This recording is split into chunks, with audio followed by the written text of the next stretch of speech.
8 కోణాల శ్రీచక్రం, ఆలయ ప్రాంగణంలో ఉండే 120 చిన్న చిన్న గుళ్ళు, స్వయంగా లక్ష్మీదేవి పర్యవేక్షణలో తయారయ్యే 56 ప్రసాదాలు, 12 సంవత్సరాలకు ఒకసారి మారే కలపతో చేసిన మూల విరాట్, భార్యతో కాక అన్న బలరాముడితో, చెల్లెలు సుభద్రతో కొలువై ఉన్న స్వామి, తనంతట తానే శిల్పి రూపంలో వచ్చి తన విగ్రహాన్ని తయారు చేసుకున్న వైనం.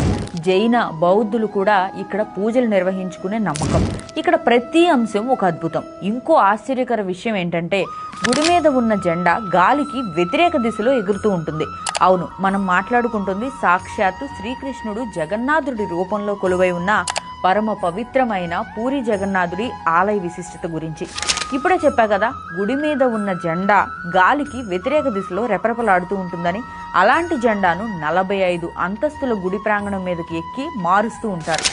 ఏ ఒక్క సపోర్ట్ లేకుండా అంత ఎత్తుకెక్కడం అనేది నిజంగా ఆశ్చర్యమే కదా.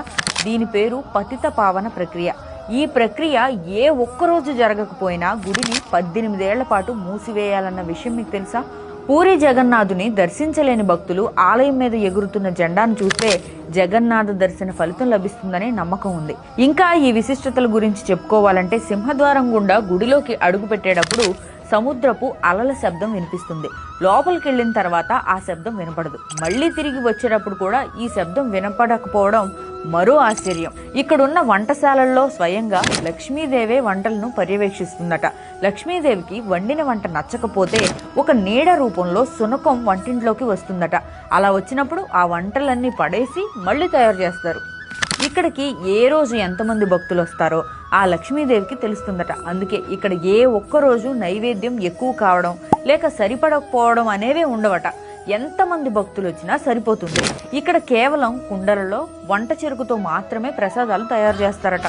అత్యంత పెద్దదైన పూరి రథయాత్రలో ప్రతి ఏడు ఉత్సవ విగ్రహాలు కాకుండా స్వయంగా మూల విరాట్టులే ఊరేగింపులో పాల్గొంటారు. ఒక్కో రథానికి ఒక్కో ప్రత్యేకత. 9 రోజుల పాటు మూల విరాట్టు లేకుండా పూరి గుడి ఉంటుంది. పూరిలోని నారాయణపూర్లో 1000 కుటుంబాలు రథాన్ని తయారు చేయడంలో, అలంకరణలో, లాగడంలో అదే పనిగా ఉంటారట.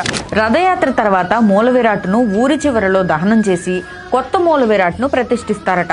రథయాత్ర సమయంలో స్వామివారికి ఆయుర్వేద మూలికల్ని నివేదన చేస్తారు. స్నాన పూర్ణిమ ఉత్సవాలు విశేషంగా జరుగుతాయి. 108 కడవల జలాలతో నిర్వహిస్తూ ఉంటారట.